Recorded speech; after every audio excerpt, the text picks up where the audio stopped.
I really want to harp on that. Let everyone see that you are considerate in all that you do, because I think that this actually goes in tandem with almost the gift of faith and encouraging. Yeah. And so when we're looking at spiritual gifts, we know that they are they're given for the purpose of building up the church. Yeah. And so often we meet people who are struggling with anything in life. We all are going through something. And so whatever it is, they may feel discouraged, a lack of hope, or even just like God isn't even speaking to them. And so we have the opportunity to take note of what other people are going through and be considerate of them.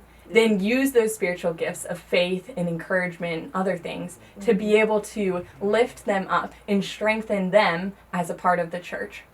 Then in that second part it says, remember the Lord is coming soon. So Paul is pointing towards the end of time. Yeah. And I think that he does this because he's trying to bring back into perspective the fact that everything we do here is for the end result. Yeah. It's not confined to just this earth. It's not confined to just today or this decade or your lifetime. It actually ripples into eternity. Yeah. And so by pointing to remember that the Lord is coming soon, he's not like, so do whatever you want because God's coming soon. Like, no, this is actually tied together, and it's bringing into perspective that, like, hey, when you are considerate, that actually has eternal impact. So don't look so much at the day-to-day, but instead look towards the future. Yeah, totally. What popped out to you, Rach? I love that. I mean, I love that same verse even when you're talking about, like, having an eternal mindset and what that looks like. That separates us from the rest of humankind. And people get to see and latch on to, it's saying, my, translation says, let your reasonableness or let your gentleness be known to everyone. We stand out by our gentle spirit because that is not something of this world. That is not something that is just common. We are known by the way that we love others and the way that we reflect Christ, and it absolutely has an eternal impact. Keeping that mindset of everything that I do has meaning, and yet none of it has meaning at the same time. It's, something that a pastor once told me. Everything means something and nothing means everything. It just, it's so interesting to keep that mindset going, I also loved in verse 14, actually, when Paul is, he's talking specifically, obviously, to, the Philippians, and he's saying that, in verse 14, he said, yet it was kind of you to share my trouble. And I know that verse sounds kind of strange out of context, but there's when there's a little number next to the word share, down below it says, or to have fellowship in. So yet it was kind of you to have fellowship in my trouble. And I think that is just such an encouragement to understand that when we have troubles, we are not supposed to isolate. And we live in a culture that is very easy to isolate yourself. And when you're struggling, isolate. Seclude yourself away and just don't say anything when you're struggling. But this is saying Paul was able to recognize that, hey, I'm struggling, and I was able to have fellowship in that struggle because there's so much value in community, and that's why we just, encourage people to stay in community. There is nothing worse than getting out of community and secluding yourself away. It's so, so dangerous. Yeah, that's really good. And I want to go back to verse 6, just verse 6, and it says, don't worry about anything, instead pray about everything. So I'm going to stop there. That's only part of the verse, but I'm going to stop there for now. That don't worry about anything. A lot of times we read these letters that are written, and it's like tons of just commands, like don't do this, do this, and it feels so final, right? And so we read this command of don't worry about anything. And for us who are worriers, that's a tough ask. And so we're like, what do you mean don't worry about everything? I'm going to start worrying about the fact that I'm not worrying about anything, or at least that I'm not supposed to. And so we get almost just discouraged in that finality of it, of well, if I'm not totally at peace, then there's something wrong with me and I'm sinning and all this stuff. And it's not that simple. I can't just not worry about anything and pray about everything. But the thing is God is a good God, and he meets us where we're at. And so this isn't a one and done situation. It's not a one and done command. It's not like, well, now that you're a Christian, you're expected to be perfect. That's not what God is expecting, and it's not what he's asking. But he is saying that with my help, you will in time, through a process and with progress, you will eventually be at peace, and you will be able to be in the middle of a storm and know that I'm God and know that everything is going to be okay. Yeah. And so this isn't just a like one day you're going to wake up and know how to do this. It's very difficult to just stop worrying about everything. How do you practically do that? Yeah. And so I was reminded of 1 John 3, and it's part of verse 27, but this isn't the full thing.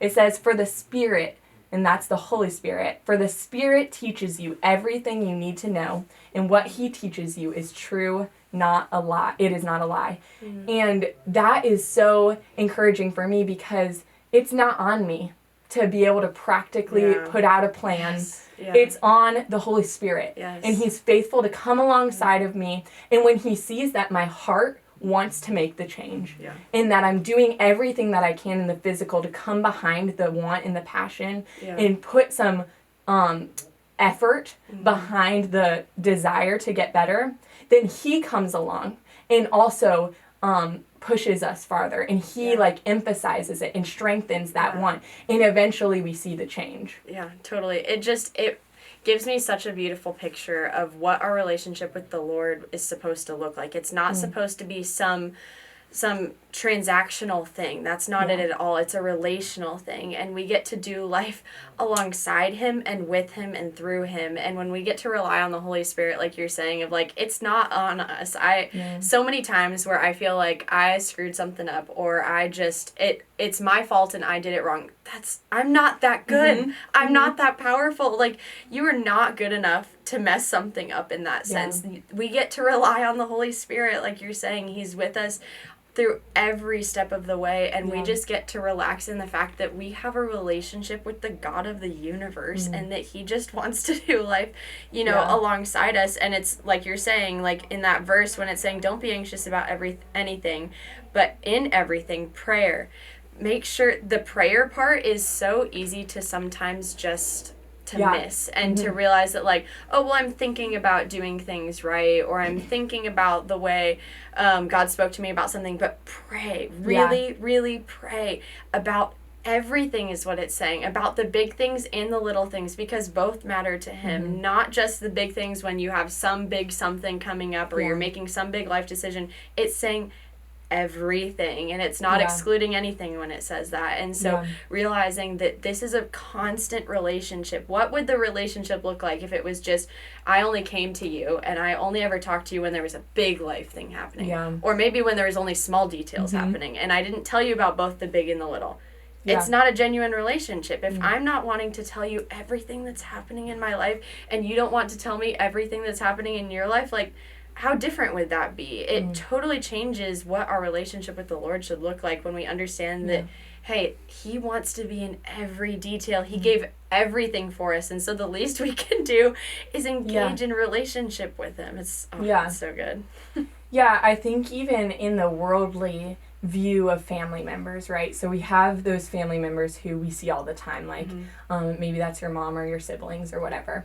And they really are a part of your life. But then there's the family too that really only shows up on holidays. They show up for the wedding, they show up for Christmas, but like they don't, and then they check in on you and they care about you and you love them, but they're not really a big part of your everyday life. Well, God is our Father.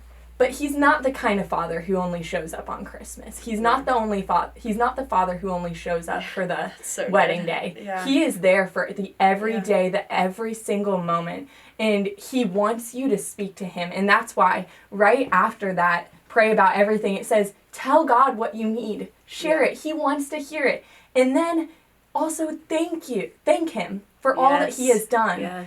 And I was listening to a sermon today, and it was talking about this idea of, like, you've been around children and they're, like, always complaining, and you just are like, oh, I'm so over this whining. Like, I just need to get away. I'm going to go escape to my happy place, like, take a warm bath. I'm going to go to Target, whatever you're going to do. Not Target because whatever. No, I'm just kidding. I'm not going there. Hot take. But go get away. Yeah. God doesn't want to do that. Sometimes our prayers are like complaining. It's like whining. And it's like, you would think that God would be like, dude, can I just get away from Aspen? She won't stop. Yeah. But God's not like that. Yeah. God's like, I'm here through the thick and thin. It doesn't matter if all you're doing is complaining to me. I'm faithful and I'm here. Yeah. And that's the good God that we have. And I'm so grateful for that. Because I am the whiny child sometimes, as much as I don't want to be. Absolutely. And I love how you're harping on, the Thanksgiving of that. I was just recently reading, the story where Jesus heals the 10 lepers and only one comes back to thank him. Yeah. And what's actually interesting is the word healed, when he speaks to the one leper, is very different when he's saying that the other 9 were healed. The other 9 received physical healing is what that word translates to. And the second one actually translates to a full physical, spiritual, and mental health healing, which is interesting because Thanksgiving is so important in this process and we cannot neglect it, and realizing that that's common courtesy is to say thank you for something, but we serve a God that doesn't. He still healed the other 9 obviously, but the fact that we get the relationship with our Father to be able to come back and say thank you, to engage in prayer and then follow it up with the Thanksgiving, it's so beautiful. Yeah, anxiety cannot actually live in the presence of thanksgiving. Yeah. When you are being thankful, you cannot be anxious. And that's actually scientifically proven that the same part of our brain that is wired to like feel and think and produce anxiety is the same part where thankfulness is actually produced. And so when you have one, you cannot have the other. And so if you want, like I kind of mentioned earlier, and then you did too, of that like practical, like how do I not worry? How do I not whatever? Be thankful, practice Thanksgiving, and practice prayer. Because those are 2 very practical ways that you can actually improve in that area. Yeah. Thanks for joining us, guys. Make sure to subscribe to the channel and follow us along in the Bible.